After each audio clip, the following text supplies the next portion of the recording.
Sistem pencernaan berperan penting dalam memecah molekul makanan besar menjadi unit-unit kecil yang mudah diserap. Video animasi ini merinci bagaimana makanan diproses saat bergerak melalui sistem pencernaan.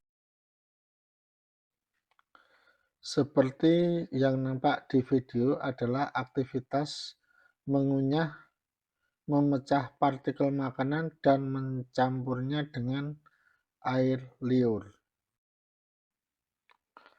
Air liur mengandung enzim pencernaan pate amilase dan protein licin yang disebut musin yang membantu melumasi partikel makanan agar lebih mudah ditelan. Saat makanan ditelan, makanan tersebut memasuki kerongkongan dan digerakkan ke bawah oleh kontraksi otot, seperti gelombang yang disebut peristalsis. Di ujung kerongkongan, makanan dikosongkan ke bagian atas lambung. Lapisan lambung menghasilkan cairan lambung yang mengandung enzim pencerna protein. Gerakan peristaltik dinding lambung mencampur dan mengaduk makanan dengan cairan lambung. Tindakan ini selanjutnya memecah partikel makanan, membentuk cairan seperti susu yang dikenal sebagai chyme.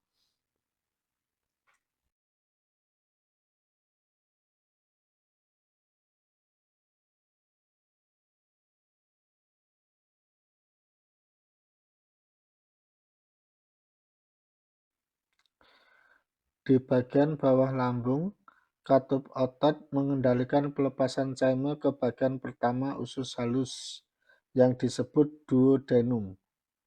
Duodenum hanya sepanjang 25 cm, tetapi sebagian besar pencernaan terjadi di wilayah ini.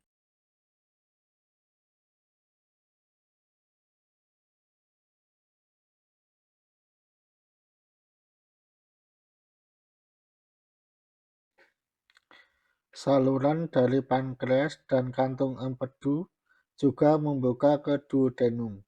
Saluran ini memungkinkan cairan pankreas dan empedu yang kaya enzim dilepaskan dan dicampur dengan chyme. Pemecahan kimiawi karbohidrat, protein, dan lemak menjadi molekul-molekul yang lebih kecil dan dapat diserap terjadi. Bagian selanjutnya dari usus halus adalah jejunum. Panjangnya sekitar 2,5 meter. Lipatan pada dinding jejunum sangat memperluas luas permukaannya, sehingga memungkinkan penyerapan produk pencernaan dengan mudah.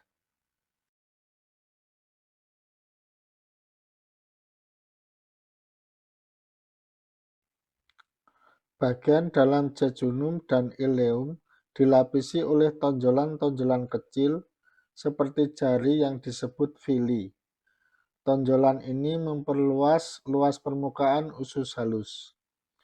Tonjolan ini berperan penting dalam menyerap sisa-sisa pencernaan. Setiap villi memiliki suplai darah yang kaya, yang memungkinkan nutrisi untuk diserap dan diangkut ke hati dengan mudah. Terdapat pula sistem pembuluh yang dikenal sebagai lakteal, yang menyerap nutrisi lemak dan membawanya ke sistem peredaran darah.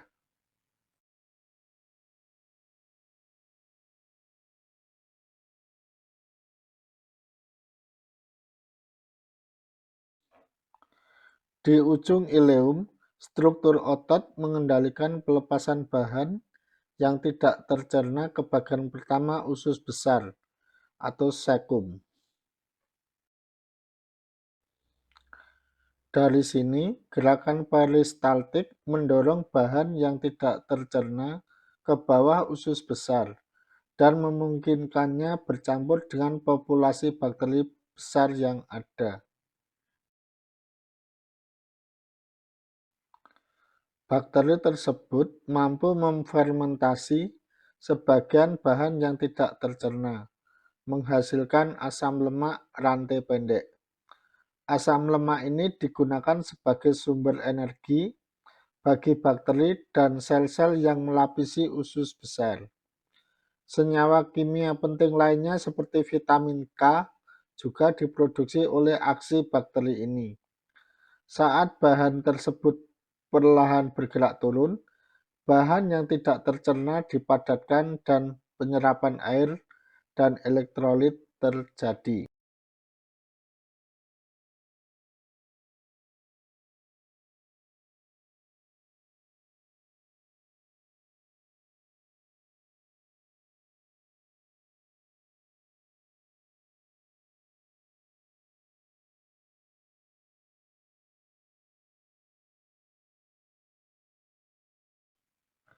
Bahan yang tidak tercerna dan padat memasuki rektum untuk penyimpanan sementara sebelum dikeluarkan melalui anus. Demikian video sistem pencernaan kali ini, semoga bermanfaat.